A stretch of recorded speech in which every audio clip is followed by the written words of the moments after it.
Yeah. Hi, Jesse Mashark with Compass here in Knoxville. Congratulations, Mr. Boyd. So those of us who were in the room during the meeting heard a lot of discussion about a number of issues, but I think the issue that came up the most over and over again was diversity and inclusion. The importance of that to students, faculty. Mr. Compton asserted again and again the importance of that to the board. The specific issues that people seemed to raise in regard to you were some of the rhetoric that came up during your gubernatorial run, talk about immigration and so forth. So I wonder, now that you're assuming this position, how are you going to reassure people who saw that campaign and have questions about that? So I'm not sure what particular articles or reference you have referring to during the campaign, but first off, I do want to say congratulations to you on the new Compass magazine. Thanks very much. Appreciate be a subscriber and follow. Let me just say this: I believe that to be successful in this world, we have a very diverse world, and you've got to be able to thrive in that diversity. My company does business in 50 countries and has offices in 6 of those countries. We have a very diverse culture. And one of the things that I want to do is also make sure that the University of Tennessee, we have a welcoming, diverse, supportive culture. And I'm not sure, again, what comment they may have misinterpreted during the campaign. But let me say this, that I believe that we need to continue to make sure that we have a very warm and welcoming culture at the University of Tennessee for people of all faiths, religions, genders, nationalities. Hello? I'm sorry I came in late to when you talked the first time, but I just want to make sure. I know this is an interim president selection. Have you thought about maybe wanting to do this beyond the 12 to 24 months, be part of that national search, or are you restricting yourself to just the interim role? Right now, I'm committing myself to 12 to 24 months. That's the term that I've already negotiated with my wife, and so for me to do it beyond that, I'd have to re-enter those negotiations.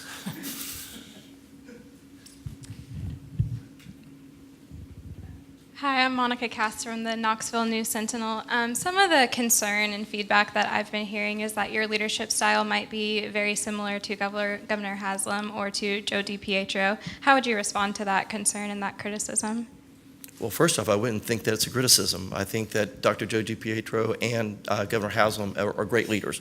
So I'm not exactly sure what they're referring to, but let me just say this about my leadership.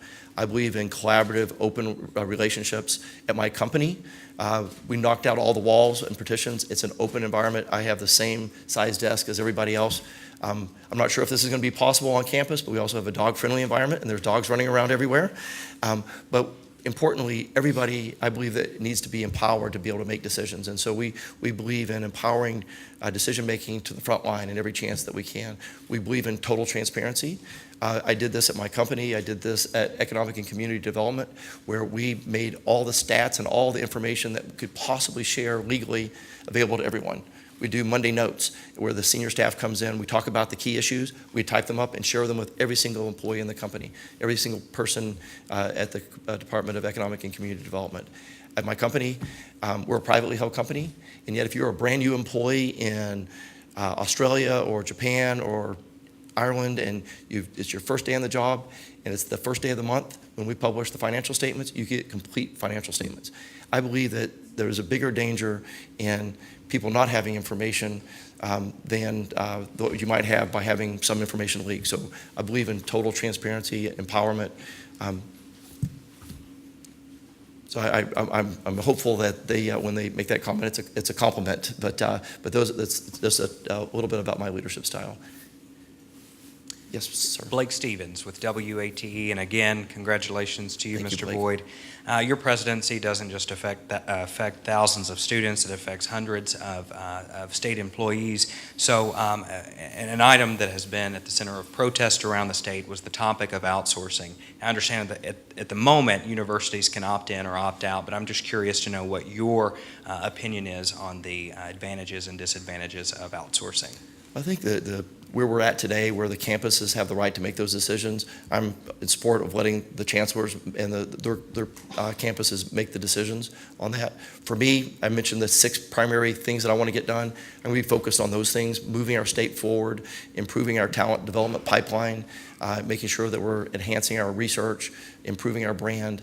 I mean, continuing some of the one thing I didn't mention, and continuing our community engagement, things like the Pond Gap Community Schools and all the other ways in which we touch our state and improve our state. So whether we insource or outsource janitorial supplies is not really going to be something that I'm going to be focused on. I think the campuses can make those decisions. And I think on behalf of the board, what we've asked Randy to focus on is strategy, not tactics, and that is a tactic. And I think the former board was pretty clear at the end of the outsourcing conversation that decision had been reached and we're moving on. Hello, Mr. Boyd. Congratulations. I'm Sarah Jane Cobb with Channel 8. Seems like just yesterday I was at your gubernatorial candidacy party over at the Jackson Terminal, and quite a transition. Thanks for bringing that up. Well, but I definitely did want to kind of talk about, it's definitely, I mean, did you see this happening at, while you were making that speech? No. As I said at the start of the campaign, I actually said in my concession speech, for me, it's always been about the mission. I started off with a little program here in Knoxville called Knox Achieves, sending kids to college. I'd always been passionate about education. I found a way that I could actually enrich lives and change communities by giving kids the opportunity to go to college. Got to serve Governor Haslam as a special advisor on higher education in 2013, helped create the Drive to 55 and the Tennessee Promise. And it wasn't just a policy, it was a passion. And I spent the last 5 years promoting it. When I decided to run for governor, it was to promote that goal. Governor was just a way to achieve that end.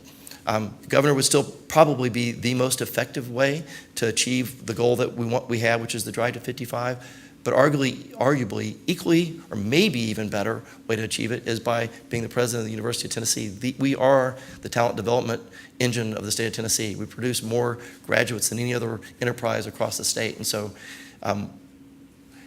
after the election, I'll give you the backstory. After the election, Dr. DiPietro sends me a nice note saying, sorry about the election, maybe we can have lunch sometime. I mentioned to my assistant thinking, well, my normal schedule, that'll be like months from now. She says, well, you're free next week. So, oh, that's right, I don't have anything to do now. So we got together. He mentioned the idea, and that was the first time that I had thought of it. I thought, well, that's interesting. I had a meeting with John, as I think John's already related, and he took it more than just suggest, but made a pitch. And the more I thought about it, the more I thought, if I really want to make a difference and continue to push that mission forward, this would be a great way to do it. It also has the advantage that I get to support my alma mater, that I'm passionate about as well, and I get to do it in my hometown. So it wasn't something I was thinking about 7 weeks ago, but I'm passionate about it today. Yeah, following up on that, you did kind of get some criticism before you entered the room about not having a background in academia. Now, Mr. Compton was very quickly there to back you up, but is there any retaliation to that, I guess?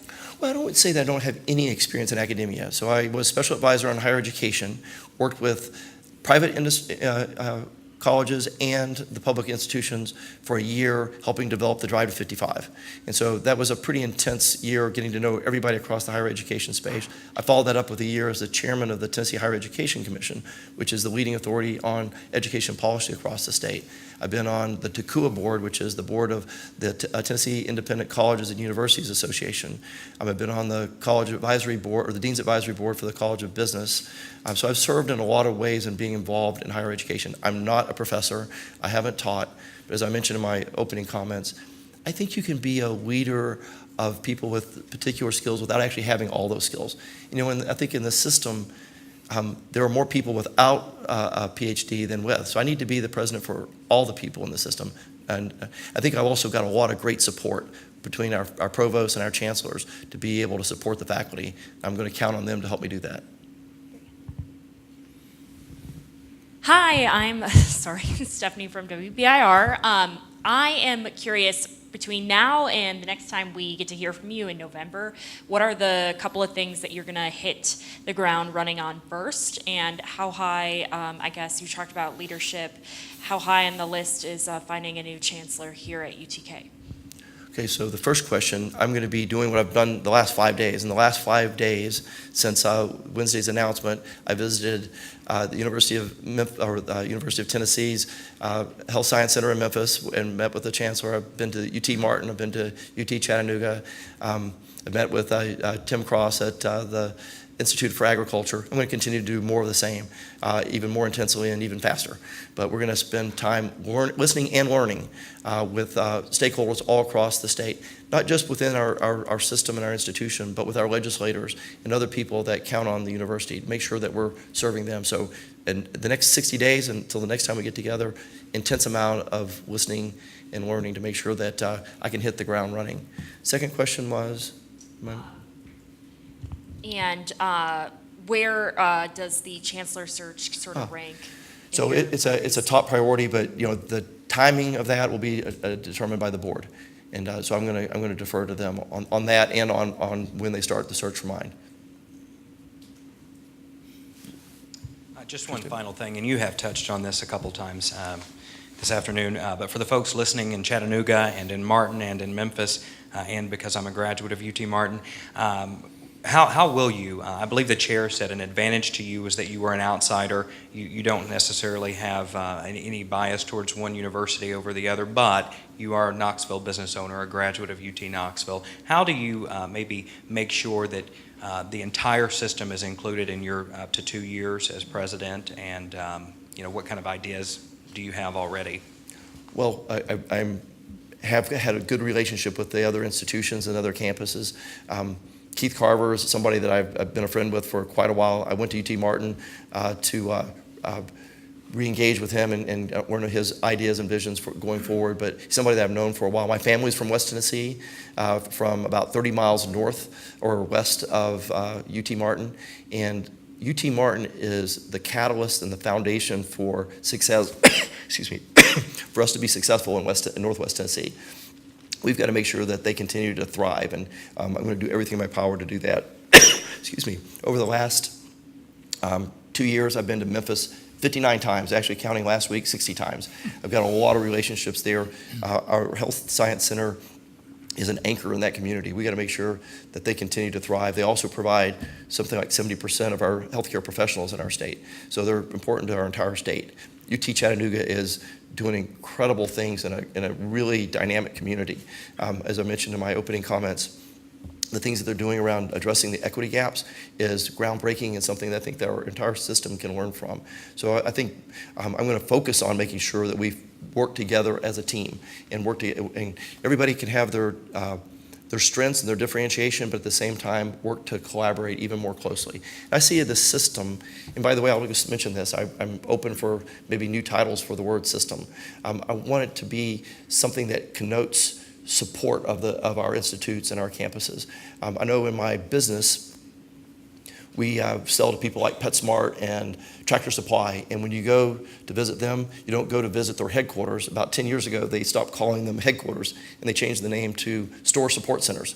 So I'm not sure what our name might look like, but I think the idea is that we are the campus and institute support center, and what that looks like and how we do that is something that we're going to be evolving, but we want to make sure that we're here to support our campus and our institutes. And on that last question, I would just remind, the board will certainly encourage President-elect Boyd to remember that we serve 50,000 students all over the state, 10,000 plus faculty all over the state. Our institutes touch every single county in the state of Tennessee. There are farmers out there who are looking to agricultural to help them answer the questions of what should I plant this year or not plant. And so we have a wide network of people that we need to think about, and his influence will be felt across all of that. I'll just point out for those that don't know, but on our board we have representation from UT Martin and UT Chattanooga and across the system. One last question? So another thing that came up today was the relationship with the legislature. You have some experience in Nashville. Obviously, Governor Haslam has not been able to get everything he wanted through the legislature. What does your experience there, how is that going to help you in this role in terms of representing the interests of the university, the faculty, and the students when it comes to legislators who might sometimes want to get down in the weeds of what goes on campus? No, I think it's going to be hopefully an asset that I can leverage. So over the last 5 years, I've developed a really strong relationship with legislators all across the state. I've had multiple successes. And I like to say, when it comes to working with the legislature and focusing on the things that are important, it's really not about the R's and the D's, it's about the T's. If you focus on the things that matter the most, Tennesseans come together. And my experience working with the legislator has been that. In 2014, we proposed the Tennessee Promise, and it passed 91 out of 99 House votes, 31 out of 32 Senate votes. Republicans and Democrats all came together because it was the right thing. A few years later, as Commissioner of Economic and Community Development, we passed a new law called the Rural Economic Opportunity Act to help support our rural communities. Tim Cross and UTIA were a key part of that task force helping get that accomplished. And that passed 100%. Well, actually, we had 98 out of 99 votes, 1 vote abstained. I'm not sure who that was, but we need to find them. But I guess the important point is, I think if you spend time with them and you explain the cause and it's the right cause, I've found that you can be very successful. So I've got good relationships with them, and I'm looking forward to listening and working with them as well to advance our causes here at the University of Tennessee system. Thank you, everybody, for their time today. Thank you for being here.